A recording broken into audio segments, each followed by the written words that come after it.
زدم کلوم منو گرفت، فشار میدم.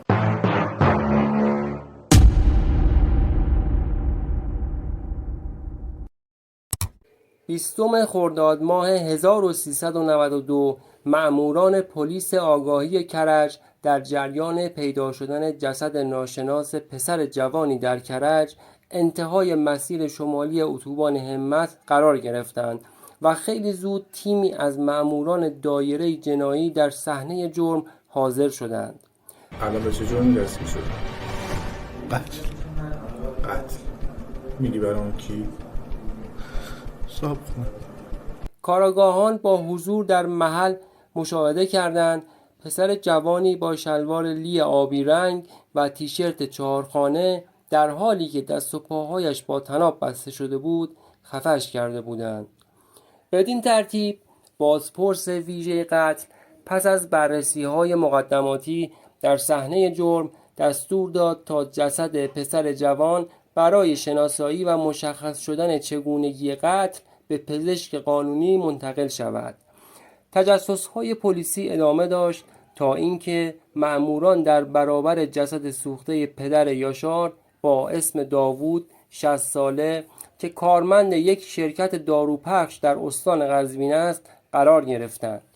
جسد داوود در جاده خاکی معدن روستای زیاران پیدا شده بود و در ادامه مأموران پی بردند که جسد مادر یاشار که فریبا 43 ساله است داخل خودروی ال90 سفید رنگ در شهرستان آب یک کنار زیرگذر اتوبان نزدیک روستای تازه آباد پیدا شده است.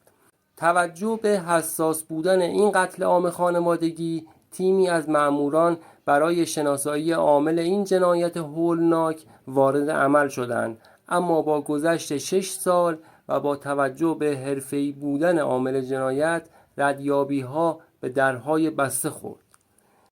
مأموران اداره ویژه قتل پلیس آگاهی استان البرز از 6 ماه قبل تحقیقات ویژه‌ای برای افشاگری در این قتل عام خانوادگی آغاز کردند تا اینکه با تجسس‌های فنی و اطلاعاتی توانستند روز 10 اردیبهشت ماه سال جاری با شناسایی خانه مجتبی در عملیاتی غافلگیرانه وی را در منطقه بلوار کشاورز تهران دستگیر کردند و متهم پس از 4 روز سکوت لب به سخن باز کرد.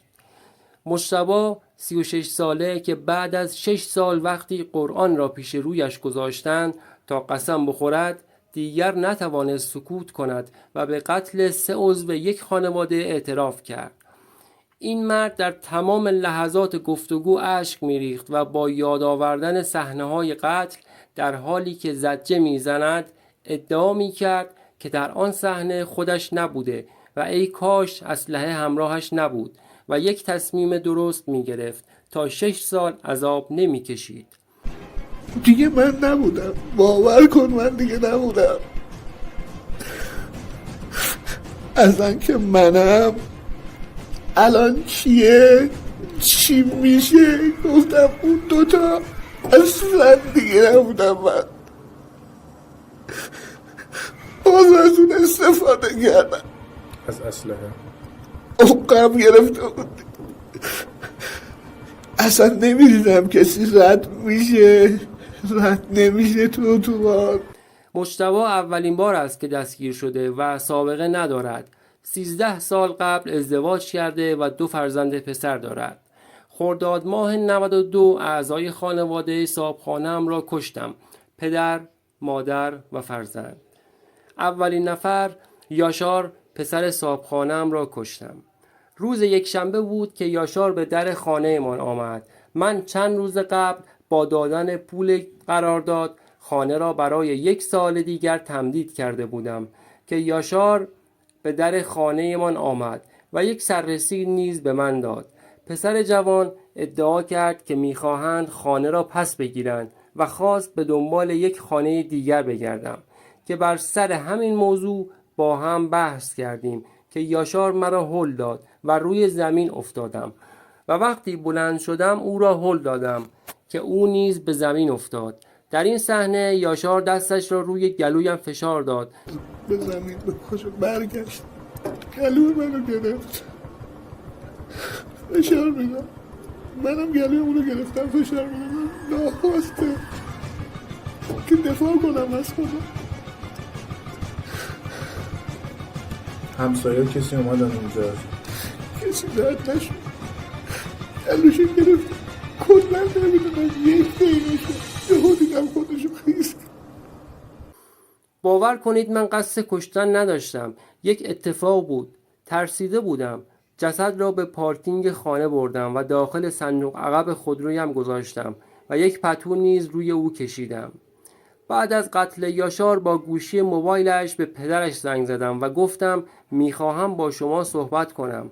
نپرسید گوشی یاشار دست تو چی کار میکنه. گفتم یاشار حالش خوب نیست. رفتم میدان توحید و داوود با خودرویش به محل قرار آمد. وقتی سوار بر خودرو شدم گفتم یاشار تصادف کرده و میخواهم با شما کمی حرف بزنم و به یک مسیر برو تا حرف بزنیم که خودش به سمت زیاران رفت. دوربرگردان زیاران را داوود دور زد که همانجا گفتم که یاشار صبح آمد در خانه و با هم درگیر شدیم و او را کشتم که در این صحنه داوود خودرو را در کنار جاده پارک کرد و از ماشین پیاده شد و سپس با یک سنگ بزرگ به کمرم زد که من هم در آن لحظه سنگ را برداشتم و به سرش زدم.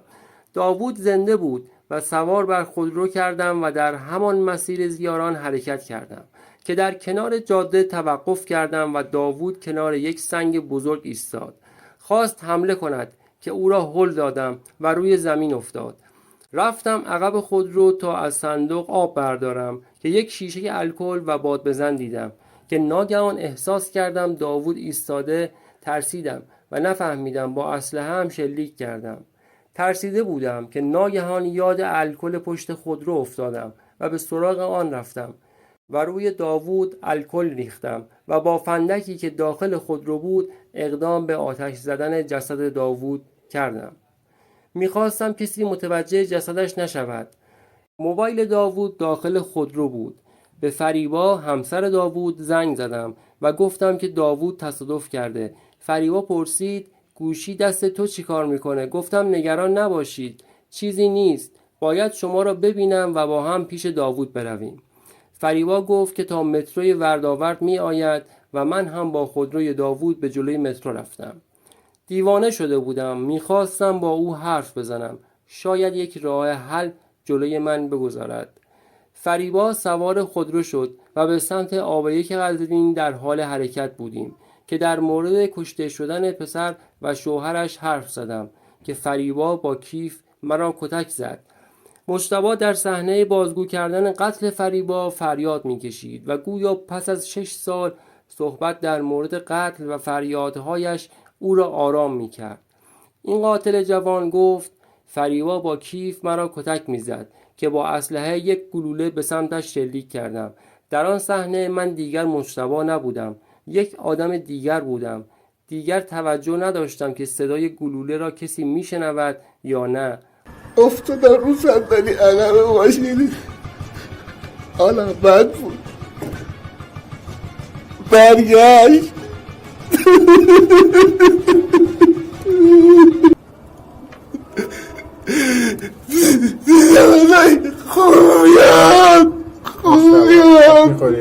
خوبیم. دیوانه شده بودم، حال خوبی نداشتم. داخل ماشین الکل ریخته شده بود که اقدام به آتش زدن خودرو و جسد فریبا کردم و خودم به آن طرف خیابان رفتم و 2 تفنگ کوچک و بزرگ را همانجا پرت کردم و سپس سوار بر خودروی ون تاکسی که یک مسافر داشت شدم و به سمت تهران آمدم و گوشی‌های موبایل را در مسیر از خودرو به بیرون پرت کردم. وقتی به تهران رسیدم دیدم گوشی داوود هنوز همراهم است که آن را خاموش کردم و همانجا روی زمین انداختم و به سمت خیابان جمهوری رفتم و یک شیشه آب لیمو خوردم، اما حالم خوب نشد. بعد از اینکه به تهران آمدم به مغازه رفتم و به پدرم گفتم رفته بودم خرید و خودرو داخل خانه است و چون حالم خوب نبود به خانه رفتم و کمی استراحت کردم. وقتی بیدار شدم به سراغ جسد یاشار رفتم که دیدم بدنش سرد است. به همین خاطر سوار بر خودرو به اتوبان همت رفتم و جسدش را در آنجا رها کردم. فردای آن روز با همسرم به سمت محل جسد رفتم و دیدم پلیس در آنجا است که همسرم پرسید چرا اینجا آمدیم که ادعا کردم میخواهم با هم به پارک چیتگر برویم. از مجتبی پرسیدند اسلحه ها را از کجا آورده بودی؟ از یک نفر پول میخواستم که در قبال آن این 2 تفنگ را به من داد. هیچ کس از 2 تفنگ خبری نداشت، به همین خاطر آن را داخل کیفم گذاشته بودم و چون میترسیدم کسی به آنها دست بزند یا اطلاع پیدا کند همیشه داخل کیف همراه هم بود، ولی هیچ وقت به فکر استفاده آن نبودم. اگر آن روز اسلحه همراه هم نبود این اتفاق رخ نمیداد. در این 6 سال با کابوس زندگی کردم. یک شب آرام نداشتم. از ترس آبرویم به خاطر پدرم، مادرم، همسرم و فرزندانم نرفتم خودم را لو بدهم و اعتراض نکردم. باور کنید من هر 5 شنبه برای آنها خیرات می دهم. بیشتر خواب یاشار و مادرش را می بینم که یاشار می گفت با هم در همان خانه زندگی می کردیم و تو در یک اتاق بودی و من در یک اتاق دیگر. یک بار به عنوان مظنون دستگیر شده بودم. مجتبی پرسیدند در این 6 سال یک بار هم تصمیم نگرفتی خودت را لو بدهی؟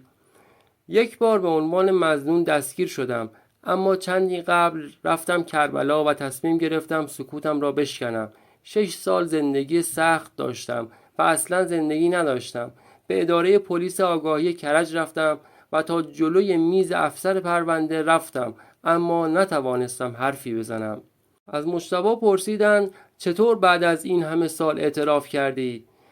وقتی دستگیر شدم سکوت کردم و اصرار داشتم بیگناهم، تا اینکه جلوی من یک قرآن گذاشتند و دستم را روی آن قرار دادند و خواستند تا قسم بخورم که این قتل عام کار من نبوده، که دیگر نتوانستم و اعتراف کردم و از خدا خواستم کمکم کند.